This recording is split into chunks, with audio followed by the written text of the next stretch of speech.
Alright, so we have some pretty big news today, but real quick, please subscribe. It only takes a couple seconds, and it's really easy to do, and I'm doing a Sunken Warrior chestplate giveaway, link in the description. It is Archrono's PvP server. Join that, go to the giveaways channel, and scroll up a bit, and you should be able to see the Sunken Warrior chestplate giveaway. It's also pinned. That's really easy. Only requirements, be subscribed and join my Discord.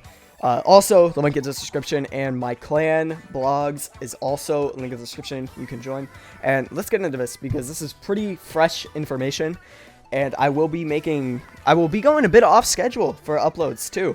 I am going to be posting tomorrow about something else that also happened, but let's get into this actually awesome news. So first of all, let's just get the simple stuff out of the way.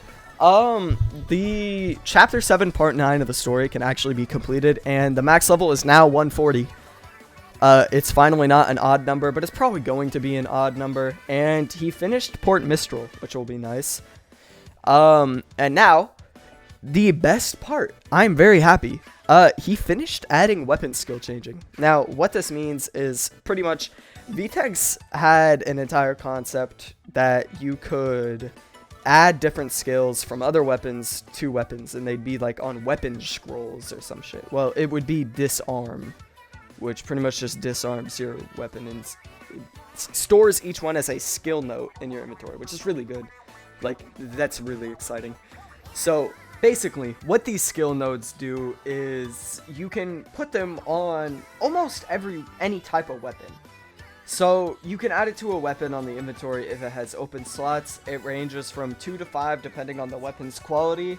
The 5th skill weapon will always be the ultimate art, which none are currently usable due to the level cap.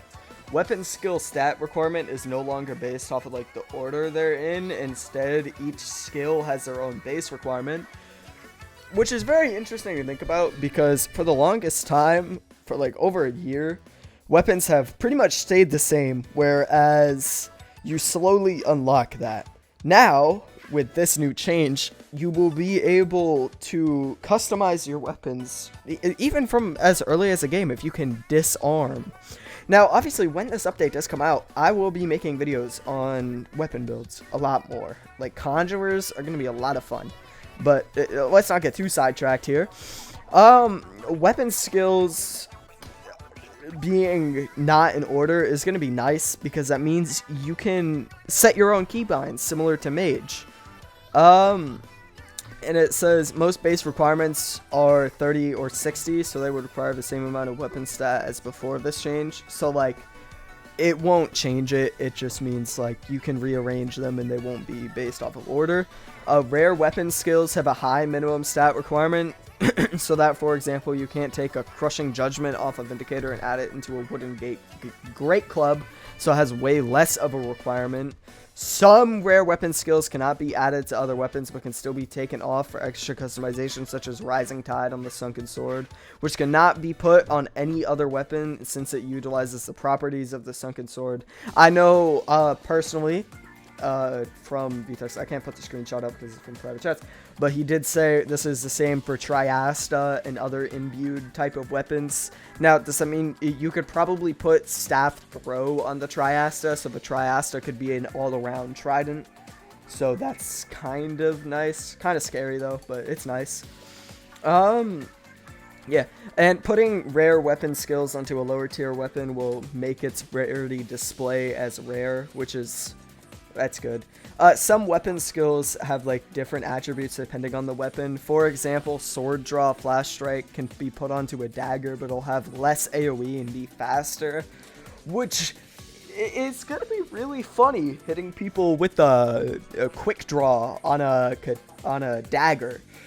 My question is, does that mean you can put like twin crescents on a dagger and throw like 2 tiny little dagger bits?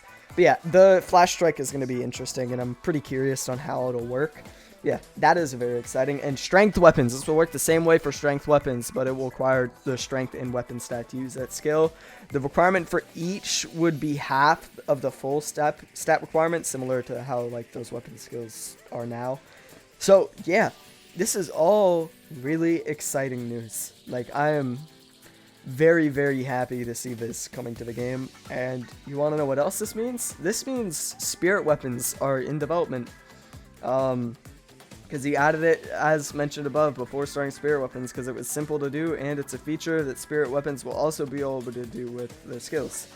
So this confirms spirit weapons, I already knew this, but spirit weapons will be working like regular weapons. However, they will be very different in ways. So you take damage when you use them, and Vetex's reasoning behind this is, if you are going to be able to deal the same amount of damage as a regular build, yes, this confirms Vitality's damage will be on par with regular builds. Why run any other build if you don't have any drawback and have extra health? So that makes a lot of sense. It'll be based off of how much vitality you have, etc., etc., which is, it's very nice. So depending on how much vitality you have, your spirit weapons will take more health off of you. So this will be very fun for min-maxers to figure out. And yeah, spirit weapons will be found like regular weapons, but rarer, if you know what I mean. And you will start with a like base spirit weapon, like a starter spirit weapon, which will be nice. But yeah, they will have customized stuff from what I know, and you will be able to imbue spirit into magic, which is going to be the first time we've seen imbuing something into magic, which is nice, because as it is right now, you're always imbuing magic into something, or fighting styles into something. So it's going to be a nice change to see us be able to imbue specific things into spirit weapons. Imbuing magic with spirit, imagine that, like a magic with like a little green aura around it. That'd be pretty cool. Imagine imbuing it into your fighting style. We're finally gonna have like actually cool vitality instead of paladin just sitting there like a lump of potatoes hitting for like 2 damage and barely being able to keep up with literally any of the classes. Like Paladin, the way Paladin is, there is no justifying it right now. It doesn't even get a second magic leap, which is like genuinely insane to me. It's so funny. And the reason why I'm putting out leap is because leap is such a low requirement thing to most people. Like most people would think, oh, second magic leap, yeah, that's like that's on everything. Other than obviously like you wouldn't expect it on savants or something, but nope. I mean, honestly, by the time we get second magic on conjurer, we're gonna have a second magic leap on it immediately. So paladin is really the only class that's ever gonna have to put up with it while being capped by the max level. Like obviously it's not gonna have to worry about it once the level cap goes up, but yeah, this is really good news for vitality. With this all said, I think that's about it. Remember, stick around, because tomorrow, Friday, or I'm aiming for Saturday to be completely, like, very safe with it. I'm aiming for Saturday. But hopefully we can get that out. And with this all said, have a great day. I will see you guys later, and peace out.